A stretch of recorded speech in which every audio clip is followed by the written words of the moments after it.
Reka mbasuzume n'ikaze mwese mukunda kandi mukurikira ISIMU TV. Uyu ni umwanya w'amakuru mu Kinyarwanda ya none tariki 23 Kamena 2025. Amakuru yacu twagiye kwibanda kuri izi ngingo z'ingenzi zikurikira. Mu Burundi turakubwira ko ahoze ashinjwe umutekano wa Ndadaye yagaragaje ko kureza ingabo z'u Burundi muri NDETSE ariko rikomeye. Miyani makuru kandi turakubwira ko General Muhozi yagaragaje ko Wazalendo igomba kuraswaho. Amakuru yacu turasureza kuri inkuru ivuga ko Iran yakize guhana Israeli, Amerika yo ishinjwa gusubiramo amakosa yakoze muri Iraq. Na amakuru mwateguriwe kandi mujye kwizwa nanjye Jean Harerimana musaba gukora subscribe, share, comment ku ISIMU TV kugira ngo amakuru n'ibiganiro byacu bikomeze kugereho umunsi ku wundi. Amakuru ku buryo burambuye ni mukanya. Ikaze makuru yacu ku buryo burambuye, reka tuyahere kuri inkuru ko ahoze ashinjwe umutekano wa Ndadaye yagaragaje ko kohereza ingabo z'u Burundi muri NDETSE ariko rikomeye. Garatiye Rukinikiza wakoze ashinzwe umutekano wa Mechiyo Ndadaye wabaye president w'u Burundi mu 1993 yagaragaje ko president Evariste Ndayishimiye yakoze ikosa rikomeye ubwo yoherezaga ingabo z'igihugu cye mu ntambara yo mu burasirazuba bwa Repubulika Iharanira Demokarasi ya Kongo. U Burundi bwohereje ingabo mu ntara Kivu y'Amajyaruguru mu mpera za 2023 hashingiye ku masezerano ubutegetsi bwa Ndayishimiye bwagiranye n'ubwa Kisekedi wa RDC muri Kanama uwo mwaka ajyanye n'ubufatanye mu bya gisirikare. Ingabo z'u Burundi zatunguwe bikomeye n'abarwanyi b'umutwe witwaje intwaro wa M23 wicamo nyinshi zirimo abofisiye bakuru mu rugamba rwatangiriye muri teritwari ya Masisi. Zimwe zirakomereka, izindi zifatwa miri, zinamburwa ibice byose zagenzuraga muri iyi ntara. Mu kiganiro na televiziyo Renaissance, Rukindikiza yagaragaje ko impamvu zatumye President Ndayishimiye yohereza abasirikare b'u Burundi kurwanya M23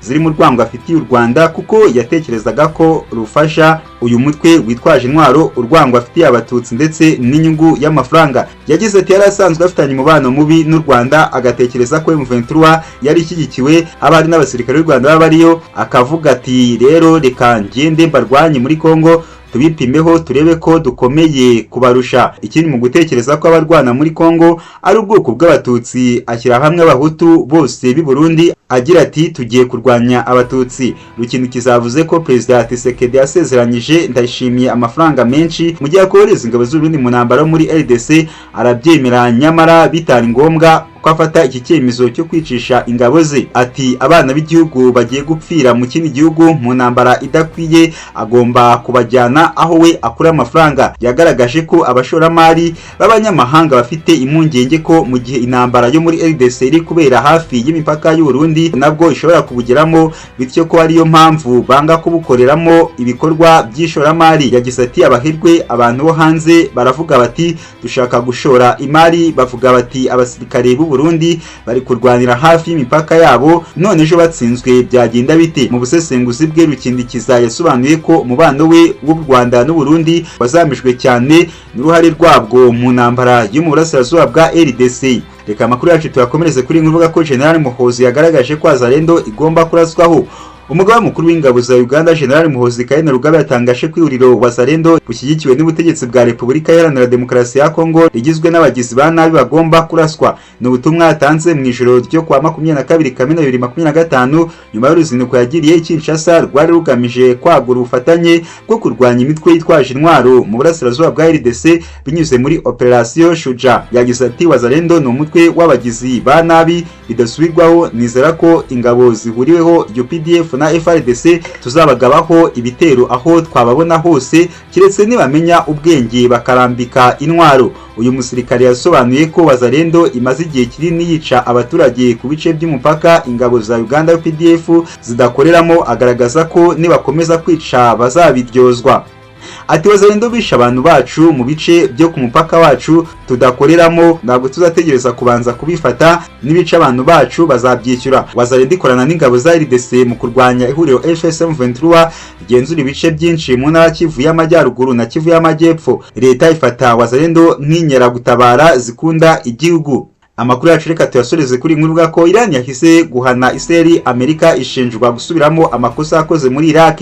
Ambasaderi w'Urusiya mu muryango w'abibumbye Vasili na Benzia yamaganye ibitero Leta zunze ubumwe za Amerika zirutse kugaba kuri Iran, ndetse ashimangira ko iki gihugu gishaka gusubiramo amakosa cyakoze muri Iraq ubwo cyayiteraga muri 2003. Ni ingingo Ambasaderi Nebenzia yagarutse ku cyumweru tariki 22 Kamena 2025 ubwo hateranaga inama idasanzwe ya Loni. uyu mugabo yumvikanye mu mvugo ishinja Amerika guhonyora amahame y'umuryango w'abibumbye, amategeko mpuzamahanga ndetse n'amasezerano agenga iby'intwaro za nuclear. Ati Leta Zunze Ubumwe za Amerika yafunguye agaseke k'ikibazo kandi nta n'umwe uzi ingaruka zizakuriraho. Amerika yongeye kwerekana ko itita ku bijyanye n'aho isi ihagaze.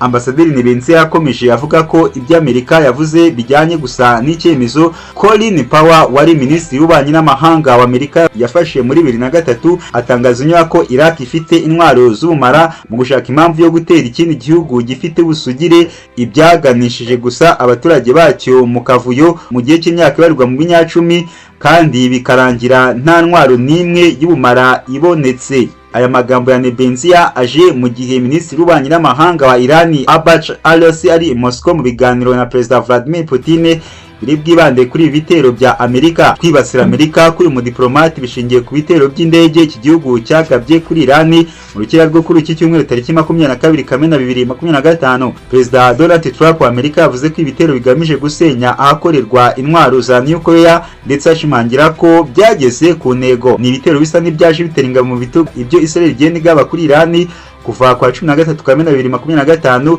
byahitanye abasirikare bakuru mu ngabo z'iki gihugu barimo n'umugaba mukuru w'ingabo, ndetse kugeza ubu bivugwa ko hari umugambi wo kwivugana umuyobozi w'ikirenga wa Iran Ayatollah Khamenei. Nubwo Iran ishinjwa gushaka guhungabanya amahoro ku isi ikoresheje intwaro za nuclear, iki gihugu kibyamaganira kure kivuga ko gishaka izi ngufu ku mpamvu z'amahoro zirimo abashanyarazi n'ubushakashatsi. Ni amakuru mwateguriwe kandi mwagezwagaho nanjye Jean Harerimana. Musokora subscribe, share, comment ku ISIMU TV kugira ngo amakuru n'ibiganiro byacu bikomeze kugereho umunsi ku